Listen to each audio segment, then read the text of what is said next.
ଆସନ୍ତାକାଲି ସୁଭଦ୍ରା ଯୋଜନାର ଶୁଭାରମ୍ଭ କରିବେ ପ୍ରଧାନମନ୍ତ୍ରୀ ନରେନ୍ଦ୍ର ମୋଦି।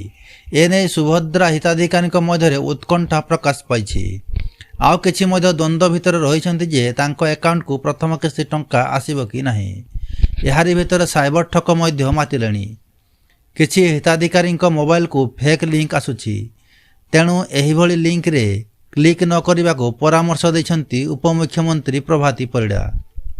ଉପମୁଖ୍ୟମନ୍ତ୍ରୀ କହିଛନ୍ତି ଯେ ଏଯାଏଁ 65 ଲକ୍ଷ ମହିଳା ସୁଭଦ୍ରା ଯୋଜନାରେ ଆବେଦନ କରିସାରିଲେଣି। ରାଜ୍ୟର ସମସ୍ତ ଯୋଗ୍ୟ ମହିଳା ସୁଭଦ୍ରା ଯୋଜନାରେ ଟଙ୍କା ମିଳିବ ବୋଲି ପୁଣି ଥରେ ସେ ଦୋହରାଇଛନ୍ତି। ପ୍ରଧାନମନ୍ତ୍ରୀ ଭୁବନେଶ୍ୱରରେ ଓଡ଼ିଶା ସରକାର ଫ୍ଲାଗସିପ୍ ଯୋଜନା ସୁଭଦ୍ରାର ଶୁଭାରମ୍ଭ କରିବେ। ଏହା ସର୍ବବୃହତ୍ ଏକକ ମହିଳା କୈନ୍ଦ୍ରିକ ଯୋଜନା ଏବଂ ଏଥିରେ 1 କୋଟିରୁ ଅଧିକ ମହିଳା ସାମିଲ ହେବେ ବୋଲି ଆଶା କରାଯାଉଛି। ଏହି ଯୋଜନା ଅଧୀନରେ 21ରୁ 60 ବର୍ଷ ବୟସର ସମସ୍ତ ଯୋଗ୍ୟ ହିତାଧିକାରୀଙ୍କୁ 2024-25ରୁ 2028-29 ମଧ୍ୟରେ 5 ବର୍ଷରେ 50,000 ଟଙ୍କା ମିଳିବ।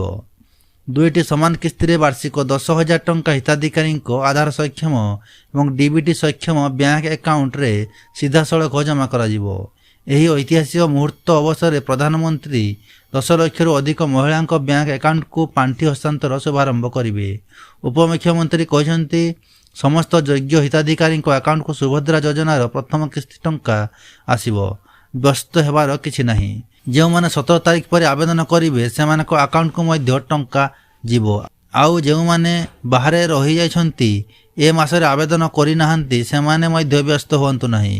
ତାଙ୍କ ଆକାଉଣ୍ଟକୁ ମଧ୍ୟ ସୁଭଦ୍ରା ଟଙ୍କା ଯିବ।